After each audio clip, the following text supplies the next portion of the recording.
ډاکټر صاحب سلام علیکم. سلام علیکم. د کوم ځای نه خبرې کوئ؟ د همدغه ځای نه، د همدغه لوی جرګې نه، خیمې د لوی جرګې نه، د لوی جرګې د خیمې څخه.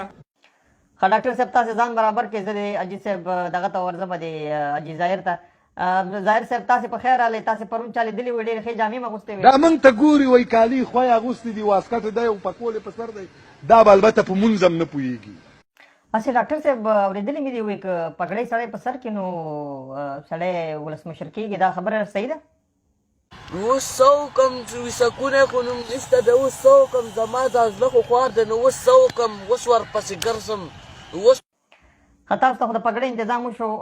حاجي ظاهر صاحب دا راته ووایي چې ډاکټر صاحب عبدالله وایي چې ما په 4 کتابونو ګټلې. دا خبره صحیح ده او که لږ وضاحت ورکړي؟ ما ته راوښایئ، د خدای په کتاب کې یې راته راوښایئ. بله ډاکټر صاحب بیرم بگوین